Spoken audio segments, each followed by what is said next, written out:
right, everyone. We're back for another episode, and quite a special one. It's a bass drummer. I don't think I've ever had any mid-section or bass drummer. Definitely no bass drummer on the show, so this is the first one. And it's a good friend of mine from Scotland, Steven Roberts, also known as Bassie. Obviously, he plays the bass, like I just mentioned, from Scotland. Played for many, many bands. Just overall, just a just nice guy. So I'm excited to have a conversation with him. We're gonna talk about different bands that he's played with, the view that he has on bass drumming, and sort of just have a casual conversation. So, Steven, how are you doing? I'm good, Clarence. Good to see you. You good? Yeah, likewise. You're wearing the blazer. You're at work right now, right? I'm still at work here, Looking got an hour or so to go and then head nice, home. nice. What's So yeah, I happening? was saying you're originally from Scotland, Yeah, and that's where you're based on Edinburgh side, right? Is that correct? yeah, so just outside the city centre, maybe 10 miles on the west side, in a little place called Kirkliston, which is near the airport. So, yeah, just got Nice. to that age where we moved out of town, needed to settle down a wee bit, getting that a wee bit Yeah, older. yeah, yeah, You yeah. know I how hear it it. is. And so you've played the bass. Was it something that I'm always curious with bass drummers. It's like it's the thing in the middle. It's like the person that kind of like tie piping and drumming together. Was it something that you were always drawn towards? Is it something that when you first heard a pipe band, you were like, I want to be that person, or were you more into piping or drumming, and then you kind of like moved away and get into bass drum?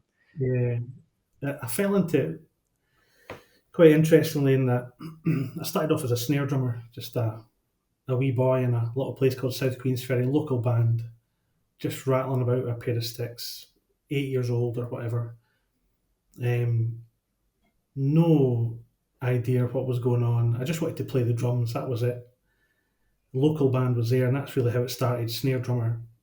And then after quite a few years, I started to go for snare drumming lessons. That's what I wanted to do. With a band in the village where I actually now stay, called Drambuie Kirkliston.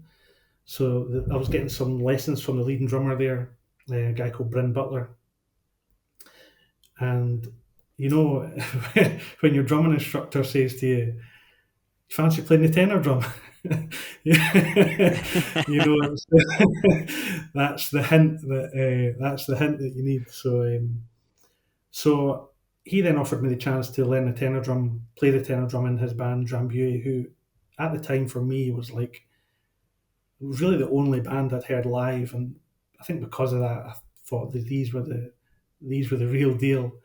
So took that opportunity, went to play the tenor drum, played the first competition at a really small competition that really at the start of the season in Edinburgh or in central Scotland was at a place called Dunbar. That was like the opening competition. So played that first competition, and then we had a band gig.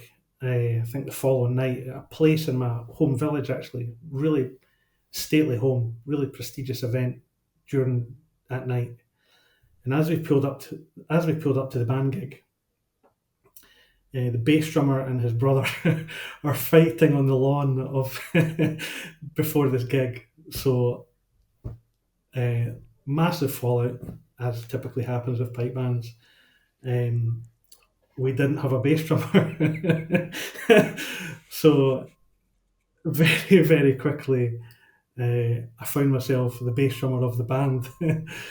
Age 14, I think I was 14. Oh I'd my never thought about god. playing a bass before. Never tried, never even played a bass drum before, never tried, never wanted to be. I'd always wanted to be a snare drummer. I grew up with Alex Duthert sticks and then Jim Kilpatrick sticks. That was all I wanted to do. A brotherly fight pre-gig, and suddenly I'm the bass drummer of a grade 2 pipe band.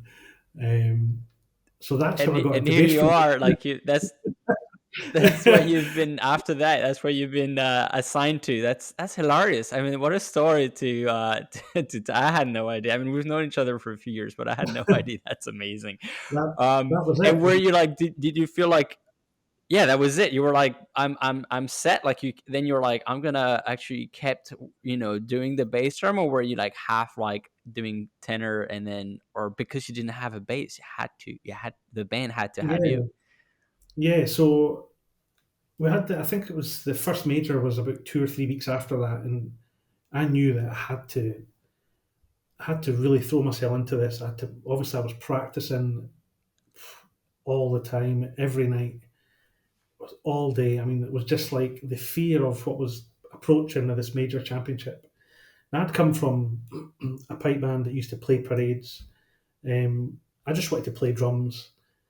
I had no aspirations or no goal to even play in a grade one band. I didn't.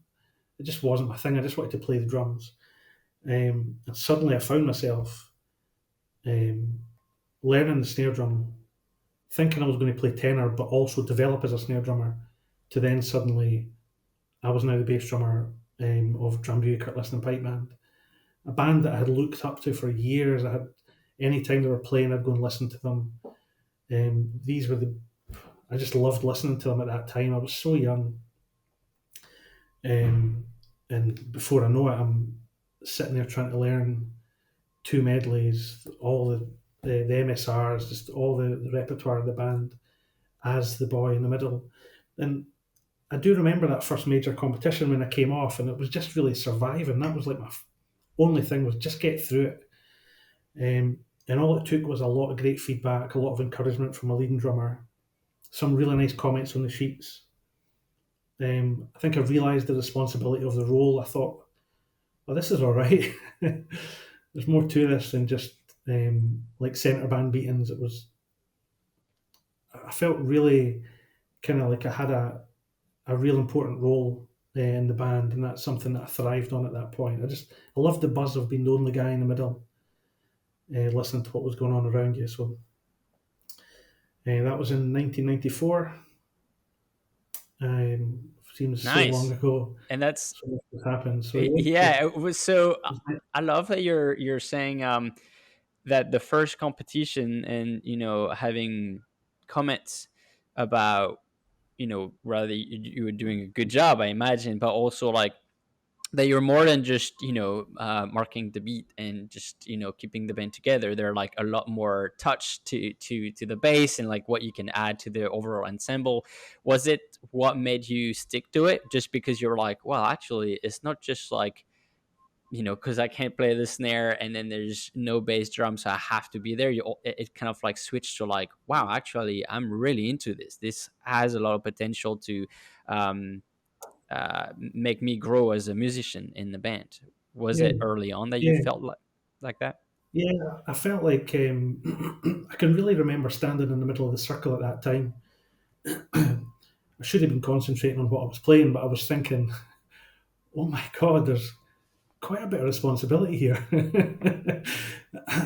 So not only was I trying to remember what I had to play and when the breaks were, and obviously watching the pipe major, watching the leading drummer, but also thinking, oh my, this could go wrong. Probably shouldn't have been thinking like that. Should be more positive, but um, yeah, that responsibility is such. I think as well back then, like a bass drummer so young was totally unheard of back then. Back in the mid '90s, it just wasn't something. You look at the bands nowadays. There's like a pathway of all musicians to get through from when they start to pick up sticks to when they play with a grade one band. There's real um, key lines for those players to get there and really have aspirations. But when I was that age, there was no YouTube. There was no. It was vinyl. Sound really old saying this, Glenn, but there was like old vinyl records, cassette tapes. There was there was no. Yeah, it was old school. It was old school. You had What to learn it from books. You had to what made try you and watch like other people. I'm super. Yeah, I might. Well, like, what made you like? I'm curious. You're like, I was not into playing grade one. I was not. I had no sort of goal per se. And that's super interesting because, sometimes when people pick up sticks or the pipes, and now they hear a top end FM whatnot, they're like, I want to play with these guys, right?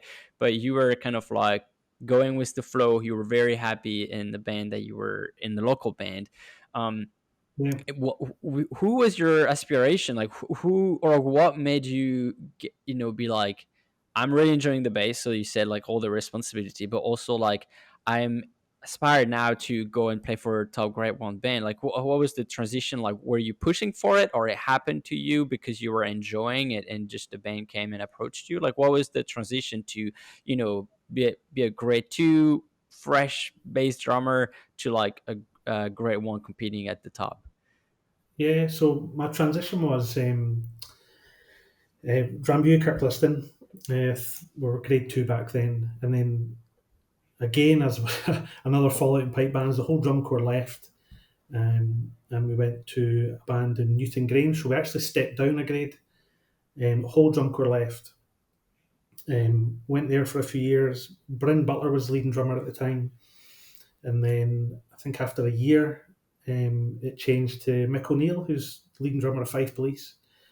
He was part of the corps then, and we all went to this band Newton Grange, which was going well, but it wasn't for me. It just a lot of things frustrated me. There was just a lot of things that stuck out for a few years, and then I left the band. Lots of really good friends in that band. When I was having that time out post season, an opportunity came up with the Clan Gregor Society for Mick O'Neill's drum corps to take over at Clan Gregor Society. Mick then gave me the phone call to say, would you like to join us if we all go? And that was something I was really, really wanting to be part of. That was kind of what I was missing at Newton Grange. It was just to go from that to then play with Mick O'Neill with some fresh new faces. David Methven was the pipe major. Clan Gregor Society, the standard went through the roof for us anyway. David Methven, pipe major, Scott Methven, his brother, and then latterly George Shepherd, who'd played at the highest standard. I mean, the standard was what we were kind of, that drive and being dragged up to that standard is something that you could see when we were there. That's what we were needing. And that's really when it was great. I mean, I was still playing with the people that I'd played with in Drambuie Kirkliston all those years ago.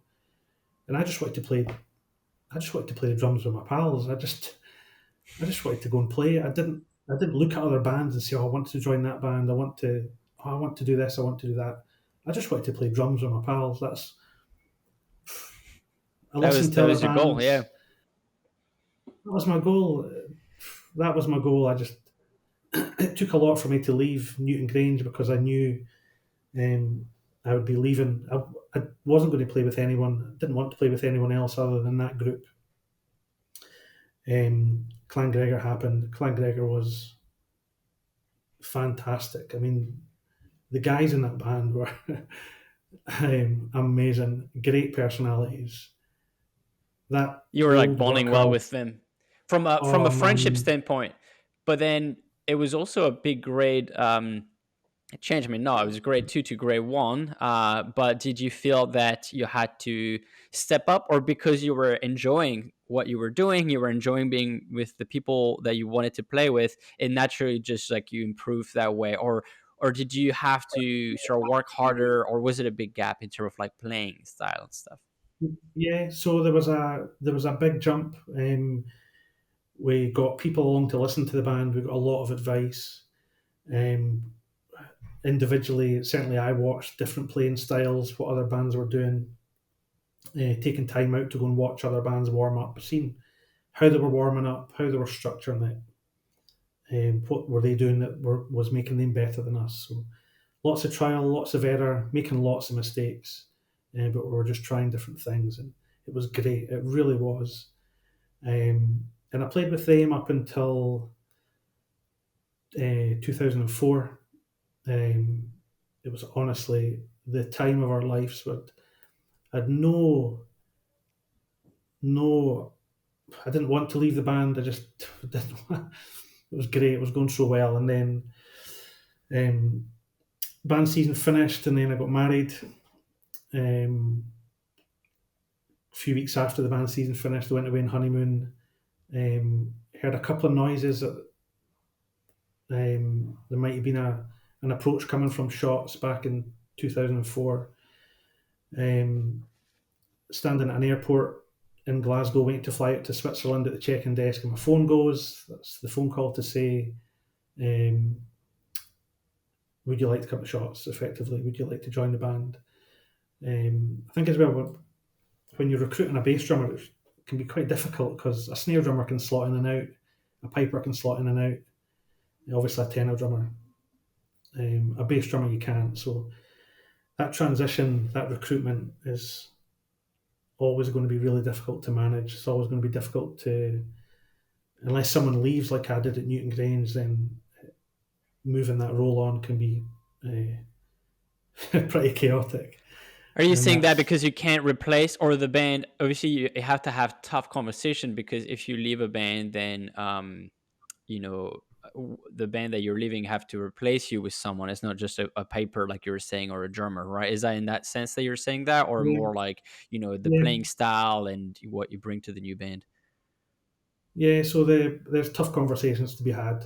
There was obviously someone in place when I was asked to the band. So I remember at the time I was given a week to think about it. I was just going away to Switzerland with my friends to watch a football match. And I was going to say no, actually.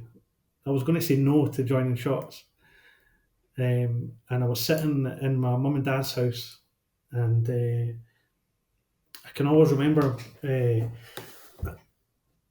my dad was telling one of his friends, my mum and dad had friends over, and who they were in a pipe band actually. And I always remember my dad saying to his friend, "Oh, Steven's been asked to go to Shotts." And I was sitting through in the living room, and I remember him saying, "Oh my God, what an opportunity!" And my dad says, "But he's not going to do it. He's not going to move." And I was sitting in the living room thinking, "What?" Wait, but he didn't talk to you at all? He just said that, No, and that was it? he just said to his friend, "Oh, he's not going to do it. He'll not move.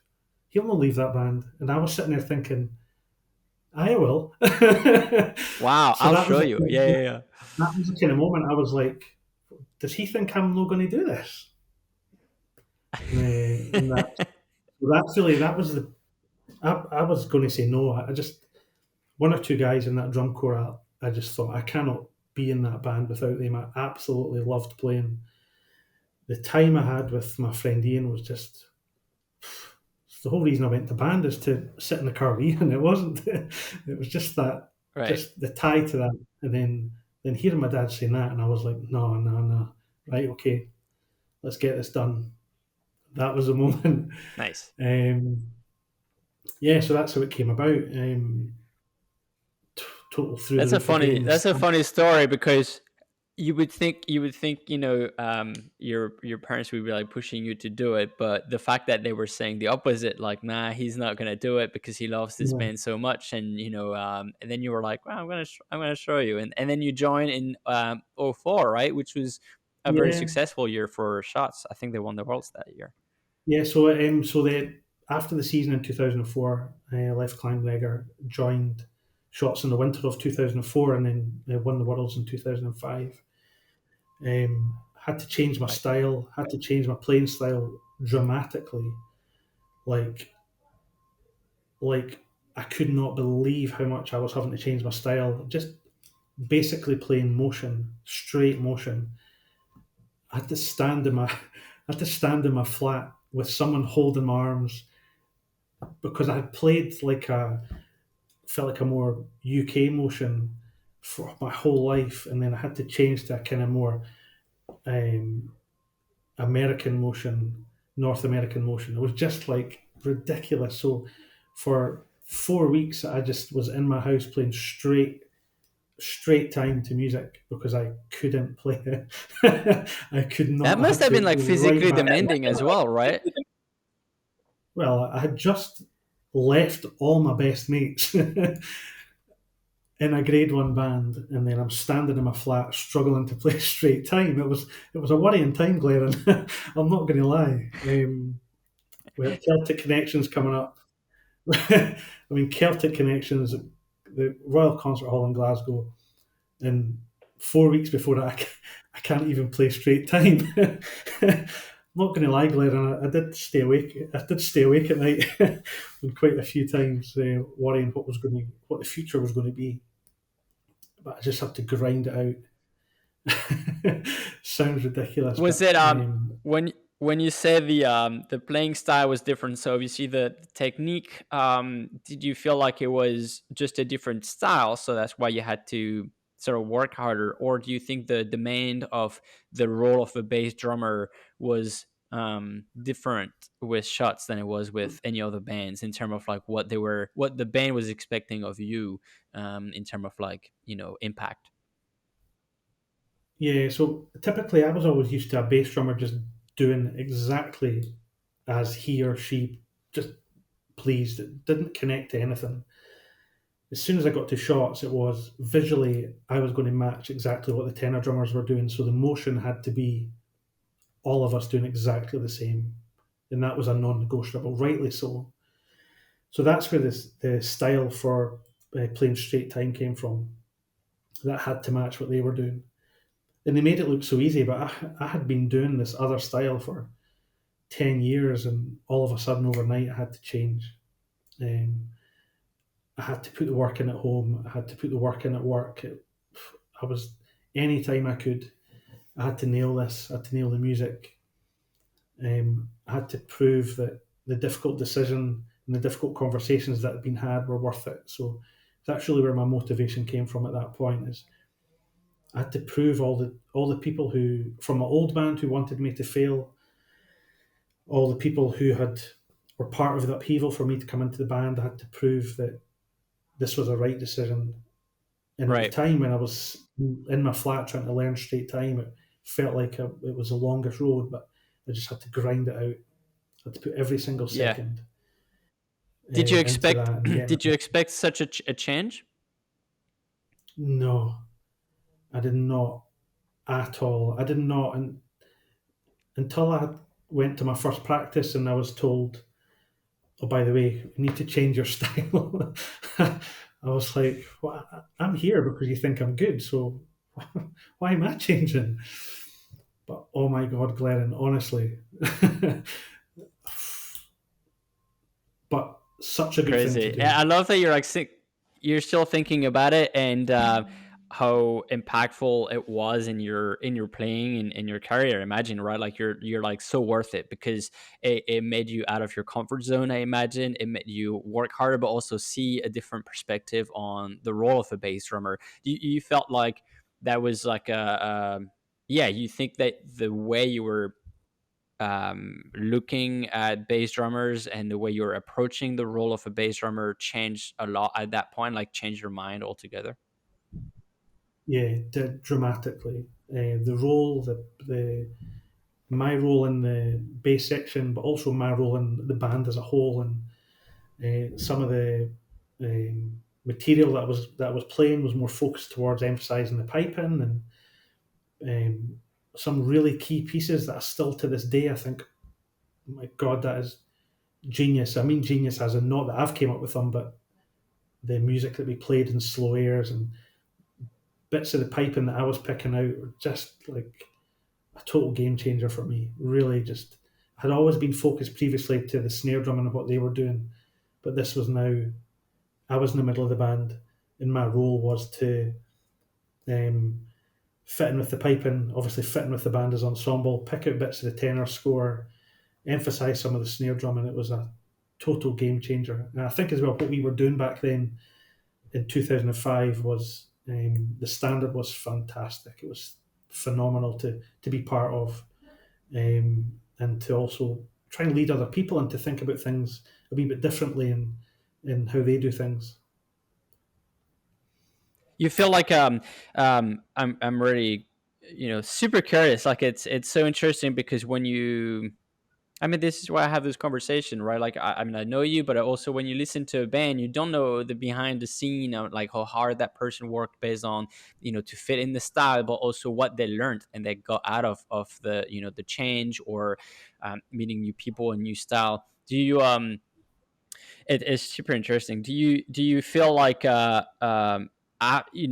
we started the conversation and you were like, I just wanted to play with my mates. I just wanted to, have a good time and show up to band practice. And then at that point, you were competing to be world champion. I mean, you were world champion in '05, and the band was, always top three and always going for it.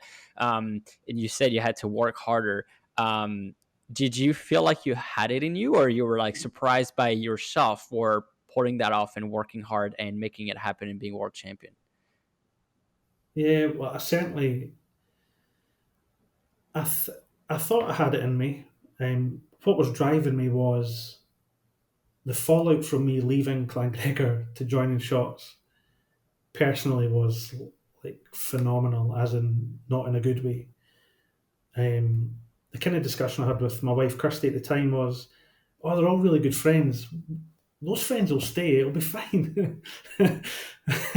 You know yourself, Glenn. As soon as you make a decision like that, it doesn't work like that. Um, and the people who I was friendly with back then, we've stuck with each other until this day.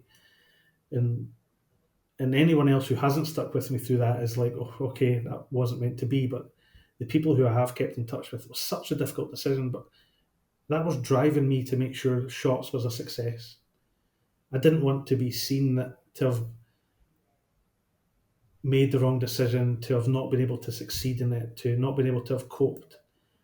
And I did. I put every single second I could have into learning the music, changing the technique, working on the visuals, um, anything to make sure that when no one could pick a hole in that Right. decision. Yeah. What do you At what point did you feel? So you've played many seasons, I imagine, almost 10 probably, season with Shotts. At what point? How did you keep that drive and being inspired to do more? Obviously, new music comes in every year, but once you get an understanding of the style, what is being demanded of you, and what you add to the band, at one point where you're like, I'm mastering what I'm doing. I'm really enjoying it. I know exactly what is expected, and I can bring something of me into the playing. At one point, it kind of Yeah, like changed. yeah.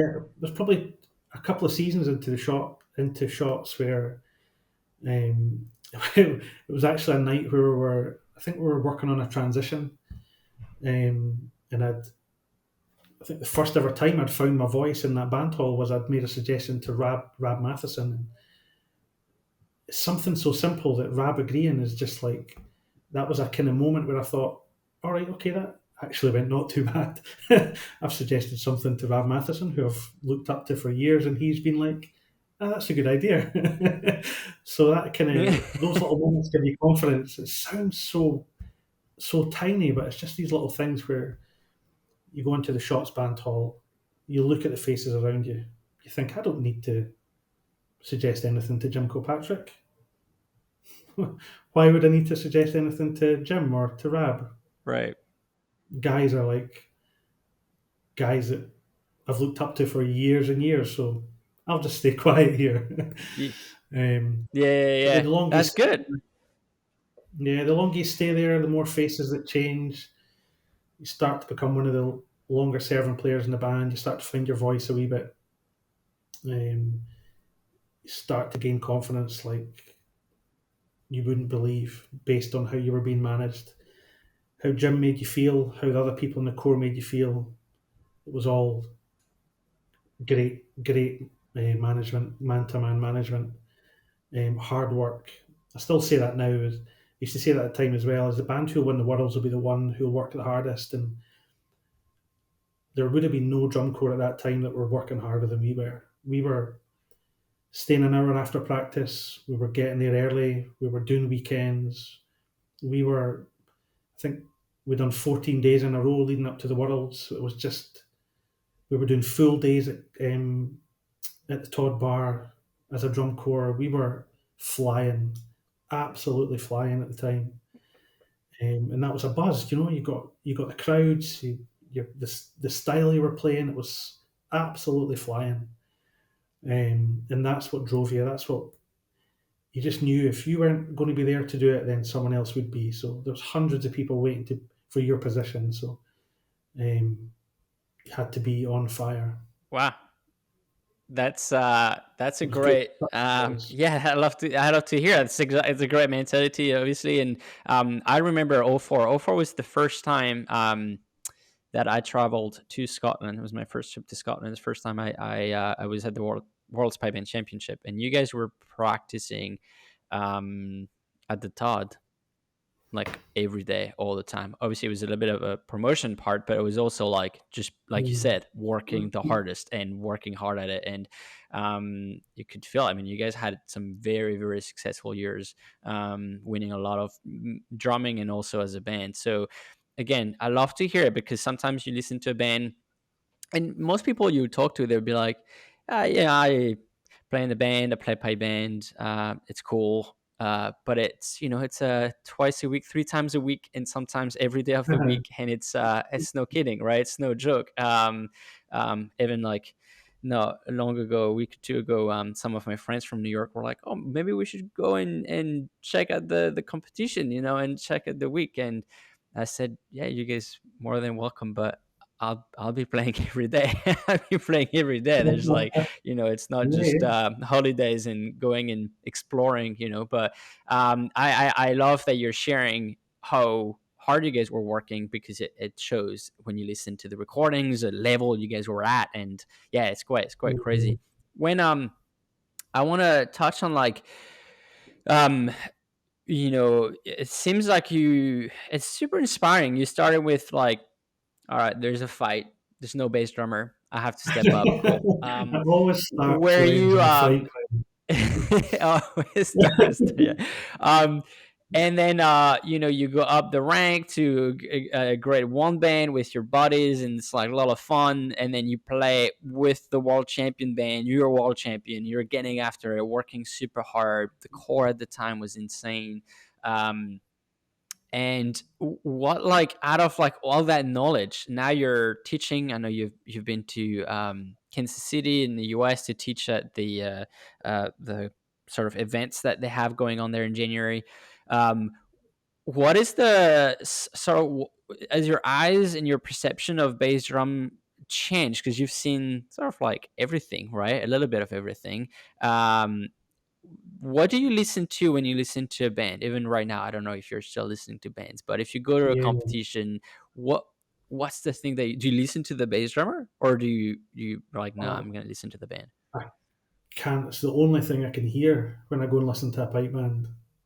Is that It's the right? only thing I can hear. Even though the first band I'll always try and listen to will be Five Police, just because I'll text my best buddy and rip into him a bit. But and the first thing I'll listen to is like, what's the bass drummer doing? How's the drum tuned? How do they see that? How does anyone see the role of a bass drummer in the band? How are they positioning it? Are they linking it up with the tenor drummers? Are they doing their own thing? Are they seeing the bigger picture and what it can add to the big band sound? How's the drum tuned? What are both hands doing? Oh man, I'll overanalyze this to it's ridiculous. Do you think it should Great be to listen. tighter? You were talking about like how before you joined Shotts, and even talking to Rap Matheson about like how it should link up with pipers more, versus just a drummer. What's your thought now? Like, what's your opinion on that? What do you feel the role of a bass drum is? Yes, I would certainly say that we would look at all aspects of the music. There'll be times in a slower where as I said, I'll be picking out notes in a slower that the piping's doing. First slower I'd go to would be the one in 2005, and there's quite a few beats in there that it's just me and the pipers. That's all I'm picking out. And then suddenly we go into the last tune, and I'm with the snare drummers and what they're doing with that transition, and it's bouncing between all aspects of the band. My drum's tuned to the pipe, so it's already locked in. It's these little things that I hear bands do, just really basic things, and they don't do it. Whereas it's something that it was just a non-negotiable back in the day when at Shotts. It was, we were tuned to the pipes, and then my score would be overlaid what the tenor drummers were doing, and then it wasn't until we got on the floor that we'd start to change things. Leading up to the majors, where we'd record it all the time, we'd listen all the time, we'd analyse every single aspect of that performance and make changes to who was doing what, or visually, or it was just a kind of holistic approach to what the bass drummer brings to the band. So going from those days of just beating out what the snare drummers were doing to all of a sudden having this real pivotal role in an ensemble performance of what the band was doing in grade one in the middle of Shotts and Dykehead. Huge buzz. Great place to be. Imagine. I hope people listening can picture you standing in that circle in the band hall or even at a competition and just being buzzing about just playing good stuff, playing good music, like you're saying. Yeah, I mean every night you'd come home from a practice at midnight, 11:30 midnight, and not get to sleep for another 2 hours after it. Just leading up to a major, absolutely buzzing. We'd worked so hard. Honestly, Glenn, the work we were putting in was phenomenal. And there were still other bands practicing twice a week. There was bands coming up to our practice where the week of a major competition, I'm thinking, why are they not in their band hall? Why are they not practicing every night of the week? Because we are, so don't come and listen to us. But no, great times. Yeah, that's interesting. What do you think evolved and changed from the first time you started playing the bass drum? Obviously, there's your sort of thinking changed, but what do you think the perception of bass drum inside pipe bands? Like, there's still no judges for midsection. There's a drumming judge and there's piping and ensemble. Do you think ensemble, I imagine, obviously is tied to the bass drum, but what do you think evolved and changed from the first time you started learning and picking up the bass drum to now, in terms of like just the approach of bass drum? Like 3 things that you can think of that are like, wow, it's very different to back then. Well, tuning is definitely a priority now. Back in the day, it was just like, oh, does the drum sound okay? And then that would be the kind of nod from the leading drummer, is that sounds all right. Whereas now we've got the technology and the equipment to tune the drums to specific notes. Obviously, we've had that for a long time now, and that's key. And there's now the education as well, as people now know how to do it. They've been to workshops. They're now networking with other people at different events. Back when I first started, that wasn't a thing. You couldn't tune a bass drum to a specific note using a tuner back then. It just wasn't a thing. Visually as well, that's bass drummers have now got involved visually with the tenor section. Before I joined Shotts, I probably would have laughed at the thought of a bass drummer doing some visual movements. When I was first doing it, I probably felt a little bit embarrassed that I was going to be out in front of my friends doing some really moves that I would have probably mocked other people for. So I'd say tuning, the visual aspect, and what the bass drummer gives to the overall ensemble is completely different to what it was back in, even, what would that have been, 2004. I think the style has evolved in what they bring to the overall ensemble. So I would say the materials changed.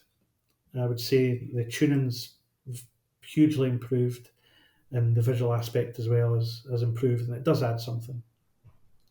Took me a few years to admit that, but certainly does. No, it's interesting. So, are you? So you played with Shotts for many years.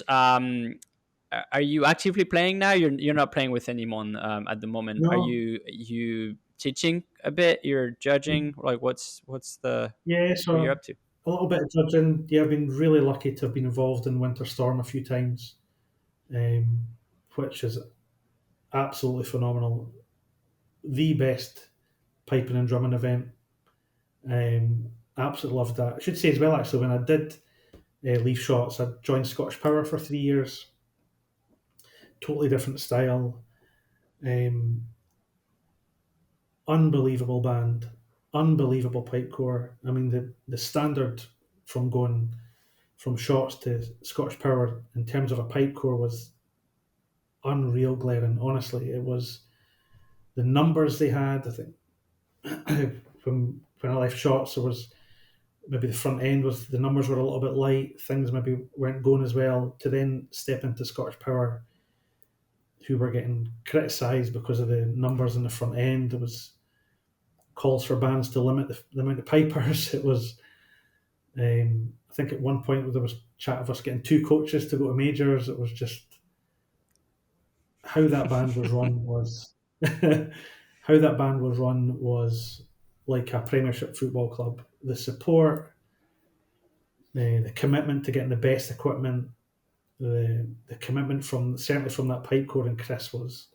unbelievable. The tone, standing in the middle of that band was unreal. Yeah, you guys got a Um, second. You got a second at the Worlds. One of the year that you played, if I'm not mistaken. I yeah, always hear yeah. Jason bring that up. I think Yeah, yeah, we're second. It's a two big thing. seconds, but probably should have won it that year. Everyone that got second is like should have won that Should have year. won it. But That happened. no, That it happened was to me as well. Yeah. special times there. So a totally different group as well at Scottish Power. There was such a young team.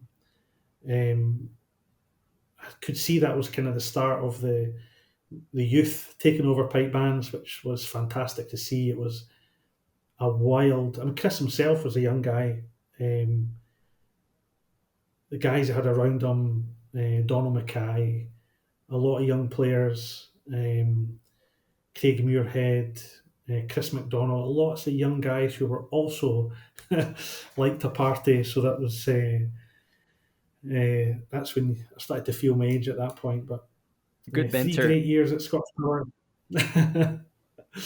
Three fantastic years at Scottish Power, um, but just didn't have that drive that was there at Shotts. Just that two maybe 3 nights a week leading up to a major. The piping, they were doing their own thing. They were just unreal as a group of that scale. Hmm. Were just fantastic. Drummers would maybe do two, maybe 3 nights leading up to a major. Um, difficult to keep that going. You know, that kind of motivation that had come from. Fantastic band to play in, great guys, great team. Um, Supported unbelievably well by Scottish Power. Not just the financial support, but also the girl who Heather McDonald, who was like the sponsorship manager, could not have done any more for the band. Or honestly, how that band was run, probably still is, was unreal. That's Then that's left there after 3 years. Oh, sorry. Keep going. Yeah, Yep. sorry, Glenn. Yeah, left there after 3 years, and then I think I took a year out. Yeah, took a year out, and then had a final year at Shotts just to fall in love with the band again. Nice, nice. Yeah, I imagine the transition from maybe with Scottish Power, there's the style, but maybe you were, um, with the younger crew. I think if I remember well, even in the midsection, your role had changed to be a little bit more maybe mentoring, or not mentoring per se, but sort of like there to help the midsection, right? It was Yeah, something that you were interested in to transition from like, right, I've won many competitions, now I want to be a little bit more into teaching and sharing and sort of like be there support for the youth generation. yeah.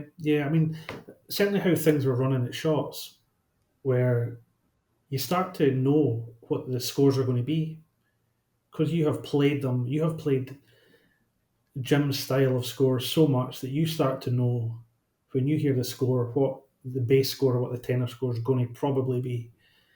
And all of it then has to happen is it has to be voiced.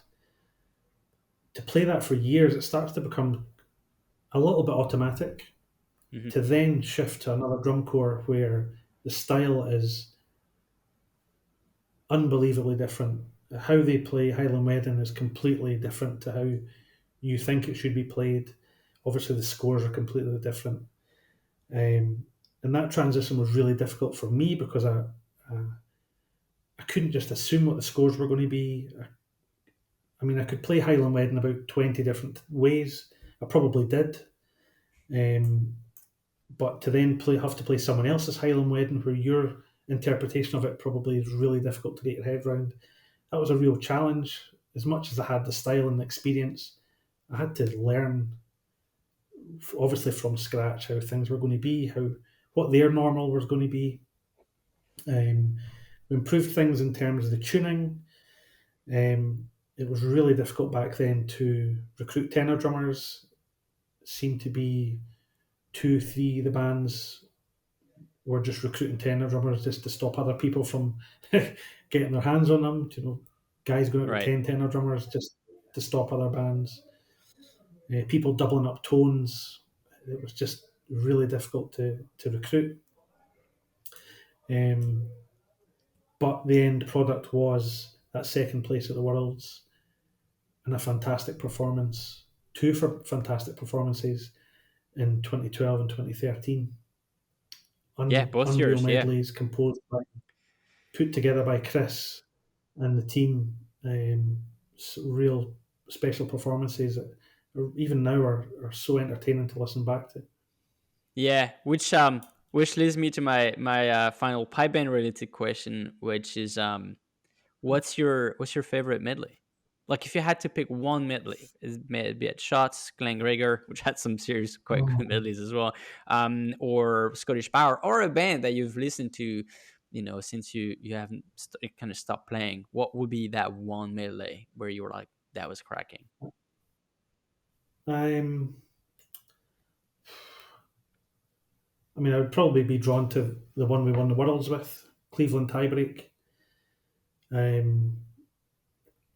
Was just phenomenal. I think the build up from the slow air to the reel at the end was just unreal, just phenomenal. Even now, when I hear it, I just love it. I'd even go back before that, the Shotts medley in 2000. I remember listening to a major in Nottingham. It was like the first 100, the Showboat. It was just like on the front edge of the beat, absolutely rapid, no one holding back. You typically find with a Shotts performance that when it was going well, it was unreal, but when the wheels came off, it was just so driven that it was potentially going to be a bit rusty in places because it was just on the Non-stop. front edge. There was nothing left behind. Yeah. I know you asked for one, Glenn. I think back to my last medley with Clan Gregor. I had no worries back then. I played a medley with my friends. I had no, turns out it was my last medley with them at the Worlds, or Cowell it was, but I just think it was such a great time, such a great band. I never knew what was going to lie ahead with the move to Shotts. But then I think of the things that we done. The big turnout medley, I think it was in 2009. Being part of that was like, oh my goodness. You wish you turned around, didn't you? Oh, I do, man. We found out like an hour before. I remember we were told don't tell anyone. Of course, we're all telling people. Well, Um, it was just an hour before. It was a surprise for a lot of people. That was oh, 09. Is that what you're saying? Yeah. yeah, I'm saying to my friend Ian, I was like, we're going to turn round. What? I just remember the conversation. bearing in mind 12 months ago, I told him that one of the tenor drummers was going to blow into a tube. Oh, that's right. Yep. So he's thinking, nah, you're on the wind up. The other one I'd shout out to as well, actually, is the 2010 medley with the two bass drums. Just to be part of that, it was totally different. I know other bands, I think in North America, had done two bass drummers before, but done it completely differently, as opposed to the tuning and the split and the effect that we went for. And I do think it had potential, and it is a bit of a shame that no one's kind of been brave enough to take that back on. Yeah, you felt like that was like I forgot about that moment, but it was a bit of a controversy because it was new, but a lot of the stuff that the band was doing, maybe the Pipe Major or Jim, were very future forward stuff, right? Like things that Yeah, let's try it and do things that are out of the box. You have to buy into the mentality of it as a band member. Do you feel like you yeah, you you had it in you? You were like, I'm loving just trying new things and pushing the limit of it.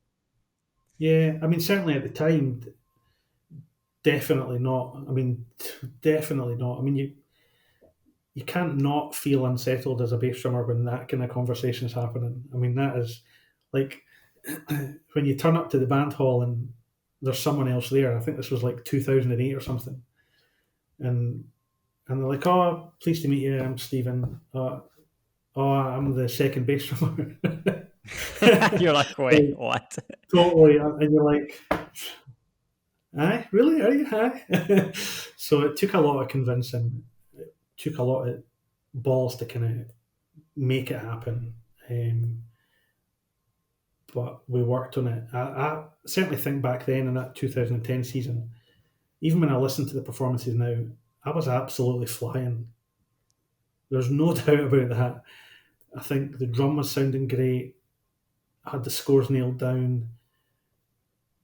How even when I listen to it now, how I was performing back then was as good as I probably had been. Confidence was high. Uh, no doubts. Two strong hands. Great scores. Played really well. And that's what came. That's something else probably along with Shotts is I never played to try and impress the judges. I never, if we were sixth, then so be it. I was only playing to kind of impress Jim. If Jim was happy, then I wasn't listening to anyone else, what anyone else had written on a sheet. Or if Jim was happy, then who's going to tell Jim that Strathspeys were a bit quick, or Right, right. well, the bass was a bit too heavy, and that was always kind of my mentality. Is if Jim was happy, then that's all that I was bothered about. The Nice. results will take care of themselves. What else? I mean, he's one of the best drummer to ever play the Scottish, snare drum. So why would you, no, be happy with whatever he had to say to you? That's amazing. I love it's just like how your journey through pipe band, and how you ended up at that top and at the top of the game, and also, um, you know, it, I just I really appreciate you also sharing those, like, sure, there's the result, but you were just very happy to be with a bunch of people. And I think a lot of the time, you get caught up with, I have to win, I have to be the best, I have to, like, win all the time. But there's the camaraderie aspect of things, which is always what Yeah, sort of like brings you back if you step away for a bit, or just what is pipe band. And and also yeah, the sort of the insights around bass drumming. It's I think even as a snare drummer, sometimes it's overlooked, and sometimes you just you take a bass drummer for granted. They're just there in the middle, but there actually so much to it, from a yeah, playing standpoint and ensemble standpoint. So yeah, yeah, that's pretty great yeah. to hear from you So on this. Yeah, important. So yeah, important. I was yeah. just No, see when it's right. see when you got in touch, Claire, and I obviously was thinking about like the journey and how things had come about. And there's one thing that did come out to me that it did make me laugh, and it was kind of when I got to know about Shotts, and when I'd go and listen to them at competitions, and um, I started to really look at. I always called him like the guy on the right hand side. It turns out it was Willie Kerr. I used to watch Willie all the time. He was like the dream. He was like, um, just how he was playing the drum was like, wow, that's kind of what I've always wanted to do. That style, that drive, and that. And then I remember turning up to my first night on the floor with Shotts, and I couldn't stop looking at couldn't stop looking at Willie Kerr, because I was like, oh my god, there's Willie Kerr. Like, I've watched the back of Willie Kerr for like years, and now Here you Willie are. Kerr was Willie Kerr was ripping through me on the floor because I was having a disaster. But the reason I was having a disaster is because I couldn't stop looking at him. And I thought, right, okay, it's time to knuckle down here and That is get that out of the funny. way. Just That thought, is oh my funny. god, Do you feel like what a because guy. you started playing the snare drum, right? Do you think that you were, with Shotts and the snare drum, like the drummers were, I mean, it was, yeah, top of the game at the time. And do you feel like you had some regrets? Maybe not regrets, but you were like, God, I wish I could pick up the sticks and play with these guys, the snare. I'm never. I would say never, to be honest. I think when you're standing in the middle of a Grade One band, it's like, this is unreal. Standing in the middle of the world's middle of Glasgow Green, and you see the aerial photographs, and there's just you in the middle, listening to that whole ensemble is just like the best seat in the Yeah, house by a mile. It's you got just the best seat in the house for sure. Yeah, you're oh, like right in the middle. unreal. I've just been able to just look around the circle, and just it's just such a calm place to be. It's really, really weird. So calm, so much time. You think the performance is going at 100 miles an hour, but actually it feels really quiet in the middle of the circle. Sounds ridiculous. Feels really quiet. Feels really calm. It's much more time than you realise. Um, Best place to be. I had no regrets in being the bass drummer. That was uh, a great opportunity. I've been Wow. so lucky. When I think of the people that I played with, um, starting back with Bryn Butler and Robert Matheson, not Robert Matheson, Robert Burns was a pipe major, and then Mick O'Neill, George Shepherd, David Methvin, Rab Matheson, Jim Kilpatrick. It's just like, I'm so lucky. Chris Armstrong, Barry, leading drummer, Ryan Cannon, just like unreal. So really, really lucky, and all because of bass drumming. It would never have happened if I was a snare drummer. I would have played in grade 4. Well, we don't know. I would have been dropped at all the majors. Without that fight, without the two brother Yeah. fighting, you never know. You never know. Yeah, it's amazing. What a inspiring journey through. It's just all the names that you shared and just being part of it, and yeah, inspiring story. But to wrap it up, I wanna talk about something that is non-pipe band related. So for those that don't know, I lived in London for a few years, and you and your family stayed at my place for, I think it must have been a long weekend or a week. I was away, Yeah. and I used to travel. I used to go around London all the time. Like, I love walking. I'm a big walker. Even in New York, I would walk everywhere. I love Lennon, walking, I'm and worried here. You going and to pull me up to your Netflix was history? I'm worried here. What if I've watched something on Netflix? It's no. I was just laughing about how you spend 4 days. You hang out in London. I'm not there, and you meet David Beckham in the street, and you take a photo, which is your profile picture. And I remember seeing this, and I was like, I've been here for 3-4 years, and I have not seen David Beckham. And here you are, 2 weeks, 3 days, hang around, and then just meet your best friend. So was it the highlight of a highlight of your career was playing with some great pipers and drummers, but really it was meeting David Beckham, wasn't it? Oh, absolutely. That was honestly a great moment. Just totally coincidental how that came about. Honestly, it That is was. crazy. You, Yeah. you know the story. I've told you the story. I think you were hanging out in the West End, like, and that's where he Yeah, lives. I imagine. I don't know. You know that's probably where he him better lives. than I do. So yeah, what's the story? Yeah. So we'd actually been to London that same weekend, or that same week, but the year before. Went to see Coldplay at the Albert Hall, and we were. There was a story in the newspaper actually about the Beckhams had fallen out with their neighbours because they'd bought a £65 million house in Holland Park, um, and the neighbours were up in arms because it was going to be like a building site, and so we were like, "Oh, why did we go? I mean, me and my wife would love to see what the house was like. What does £65 million get you in London?" Um, anyway, we didn't go. But 12 months later, when we were staying at your place, we're like, got some time to kill. Let's go to Holland Park. Let's take a look round. We got to Holland Park, and Beckham's house is covered in tarpaulin. It's like covered in scaffolding. Its whole thing is just like under reconstruction. It was just getting ripped apart. Hottest day of the year in London. Like wee man's like dying a death. It was so hot. We'd walked so much. So I'm maybe, I don't know, 50 yards ahead of Kirsty and Blair. They're walking up Holland Park, and the house directly across from the Beckham's house, David Beckham walks out of that house and jumps into his car.